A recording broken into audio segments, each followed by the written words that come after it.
When you win a game of Monopoly, what do you become? Just a terrible landlord who has bankrupted all their tenants. What about when you win a game of chess? You get to brag about having a bigger brain than your opponent? Boring. How about Chutes and Ladders? What even is Chutes and Ladders? When you win a game of Mario Party, you become the superstar, and I've honestly heard people compare this to winning a Nobel Peace Prize because it's that prestigious. And sure, you may have to sacrifice a few friendships along the way, but what great success story has ever come about without its fair share of hardships?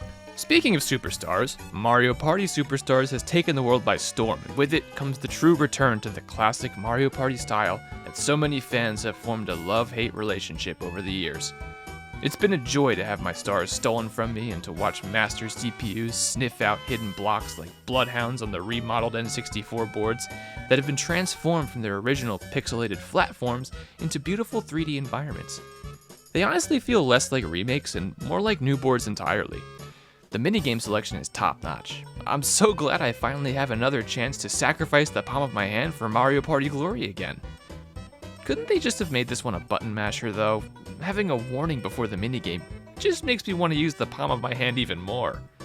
This game has been so much fun to play with my former friends, and I'm sure I'll end up making other videos about it in the future, but after playing this game since its release, one thing I've realized is that although the content it gives us really nails the feel of the Nintendo 64 era of Mario Party, I wouldn't say it fully scratches that GameCube itch. Anyone who grew up with the GameCube knows exactly what I mean by that.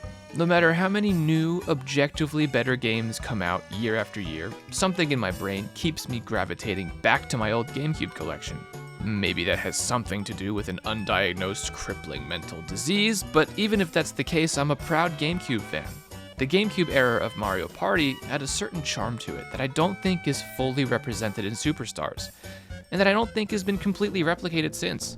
Sure, in Mario Party Superstars, they did bring back plenty of iconic GameCube-era minigames like Book Squirm, Trace Race, Pushy Penguins, and What Goes Up, which I'm of course extremely grateful for, but every single board and a majority of the minigames come from Mario Parties 1 through 3. So naturally, this left a bit of a void in my heart, which led me to revisit Mario Parties 4 through 7, and 8. Yes, I know Mario Party 8 is a Wii game, but it's close enough in style to the GameCube and was the last classic Mario Party before things spiraled downward into a dark abyss. In revisiting these games, I thought it might be fun to make a little list of things that Nintendo ignored. Make a little list of boards and minigames that I would put into a hypothetical Mario Party GameCube Superstars. It's hard to say what the chances are of Nintendo and ND Cube either adding downloadable content to Mario Party Superstars or even releasing a follow-up game with more GameCube and Wii-era content. But I would guess that a direct sequel is unlikely for the foreseeable future, given that so many of this series' best minigames are already in Superstars, and the next entry in the series is likely to be something totally new. But either way, I've gone ahead and picked out a board and a few minigames from each GameCube Mario Party game, and Mario Party 8, that I think would be a good representation for their games in either a Superstars DLC or a full-on Superstars sequel. So sit back and enjoy this little retrospective walk down Mario Party memory lane. Before I dive into this, I do want to mention that I didn't necessarily pick what I think is the best board from each game, but rather the boards that I think would make for the best combination package if they were all sold in a single game together. I tried to vary the themes and gameplay styles between the boards in such a way that if this were a real game, we wouldn't feel as though there's too much overlap between the different boards. That said, let's sacrifice our dignity and talk about Mario Party. First off, we have Mario Party 4. This is the first one that I ever played when I was a kid. It's the one where every map is just a gray boardwalk hovering over a little toy box of whatever the theme is for that particular board. If I had to pick just one board from this lineup to bring back into a future game, it would probably be Shy Guy's Jungle Jam. When I was growing up, this was actually one of my least favorite boards, mostly because of the duller colors and the theme when compared to the more vibrant boards like Toad's Midway Madness or Koopa's Seaside Soiree. But as I've grown older and paid more attention to how games actually function, I find Shy Guy's Jungle Jam to be the most balanced board in Mario Party 4. One of the main reasons for this is because of the fact that it's the only board in the game where you won't find yourself either getting completely stuck running around the same square for 10 turns at a time, or relying solely on luck to reach certain corners of the board. This board just works. It's cool to ride across the map with Klepto, the river flooding adds just enough of a twist to add a small challenge to it, and it's in a cool jungle, that's fun.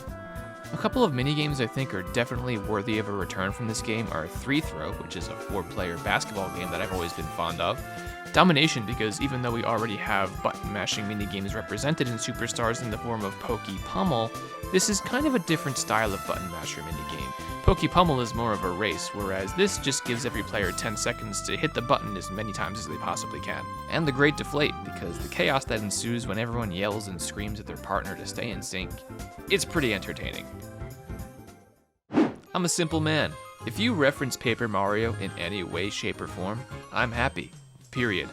Mario Party 5 is hosted by the Star Spirits from the original Paper Mario for the Nintendo 64, and for that, Mario Party 5 is one of my favorite Mario parties, regardless of any common criticisms it might get. This game also has 7 boards, and that's pretty awesome. Which board would I bring back? Toy Dream. I almost picked Pirate Dream for this, as it does have a very unique layout for a Mario Party board, and is probably the most fun board in Mario Party 5, but something about Toy Dream has always just sucked me in. I think it just embodies the upbeat, happy vibe I think of when I think of Mario Party. I mean, come on, there's a toy train that rides around, there's blocks, there's toy soldiers. This is every kid's dream. I loved this board when I first got the game, and I'd love to see it remastered.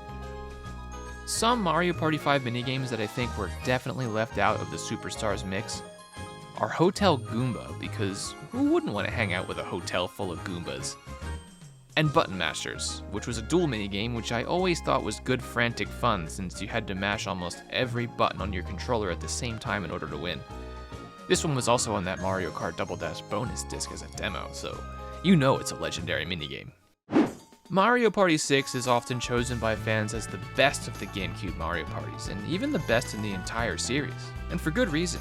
The day-night mechanic on every board really made this game feel unique compared to its predecessors, and when it comes to picking a board to represent this game, it's difficult because they're all so good, which is rare for a Mario Party game. Every other game has at least one dud. But considering the types of boards we already have in Superstars, and the ones that I've already chosen on this list, I think Snowflake Lake would be a great one to bring back. This was the first board where the only way to get stars is to steal them from your opponents, which makes for an extra chaotic game with your friends. The pending feeling of doom when day turns to night and the outside of the map gets frozen off and players can roll 3 dice blocks with the chain chomps is a feeling that doesn't quite happen on many other maps, and for that, I think it deserves a spot on this list. As for Mario Party 6 minigames, it would be nice to have Lift Leapers, because who doesn't love a good platforming minigame, and Snow Brawl, because who doesn't love a good snowball fight? Lunar Ticks kind of has a unique style to it. The only other game in Superstars that's similar to it might be Nightlight Fright, but that's a 4-player game. This is a duel game which would do a lot to vary the kinds of duels we have. I think sometimes the one complaint I have about Superstars is how stale the duels can get when you only have 5 to choose from. And of course, Slot Trot, because this minigame is just pure perfection, and if you tell yourself otherwise, you're just lying to yourself. Mario Party 7. This is the closest I've ever been to going on a real cruise. With Toesworth as our guide, we set sail on our journey to all the different islands, which are the boards. Another pretty cool theme for a Mario Party. Are you starting to see what I meant when I said the GameCube Mario parties really did have a certain charm to them? The board I would bring back from this game would definitely be Pagoda Peak. This is the first board we ever got where the star is planted at the end of a linear board and stays there for the entire party. This adds a nice twist to the game, as it requires a different type of strategic approach to make sure you reach the end of the board more times than your opponents. On top of that, the theme of this board is pretty awesome. The ancient Japanese vibes haven't really shown up in many other Mario Party boards. As far as Mario Party 7 minigames are concerned, I think Camp Yukiki would be a solid choice to help expand the variety for the dual minigames in Mario Party Superstars, as we've kind of been trying to do with other items on this list. Fun Run is a solid 4-player minigame that basically is a good old-fashioned foot race up the side of a dangerous tower. And Battery Ram is a really cool 2 vs 2 minigame that requires a lot of teamwork between you and your partner. Yes, I am aware that all 3 of the minigames I chose for Mario Party 7 are racing minigames, but this is my list. I can do whatever I want with it. Finally, moving on to the last game on this list that we're revisiting, that's Mario Party 8. Combining the classic Mario Party formula with the Wii's brand new motion controls at the time proved to be a big success. But even cooler than that was our beloved Mario Party 8 host, MC Ballyhoo. I don't know where he's been since, but I first played this game in 2008 and I still hear his hearty laugh in my dreams to this day. Ha ha ha! For me, this game definitely has a couple of lackluster boards in King Boo's Haunted Hideaway and Goomba's Booty Boardwalk, but it completely makes up for those two with Koopa's Tycoon Town, which is the obvious pick if there were to be a board that was ever brought back from Mario Party 8. Shy Guy's Perplex Express gets an honorable mention here, but the Monopoly-style real estate mongering in Koopa's Tycoon Town really changes the way the game needs to be approached. Whoever invests the most coins in a given property gets the stars attached to that property, and the amount of stars a property gives you depends on how many total coins are invested in that property. The back and forth of investing more coins than your friends creates a hectic game until the very end, and would add some nice variety to this lineup if the boards on this list were ever hypothetically brought back. Minigames are tougher to pull from this list because Superstars doesn't really utilize motion controls, but one minigame that I'm sure would work is Mosh Pit Playroom, because you basically just have to jump around the Chuck E. Cheese ball pit and collect more of your colored balls than your opponents do. It's chaotic, it's simple, and sometimes that's all you need for an effective minigame. And that rounds out my little list of what a true Mario Party Gamecube Superstars might look like. It was fun going back and revisiting the older games, so if you watch this video and think you might like to see some more content where I talk about some of the games individually, let me know in the comments below. Also, let me know what boards you would have picked to represent these games. I'm sure everyone has their own unique opinions, and I want to hear them. Now that I'm the superstar, I may as well find something else to do with my time. Maybe I'll try to figure out how to play Chutes and Ladders. No, it's your turn. The spinner says 3, 2, 3. This.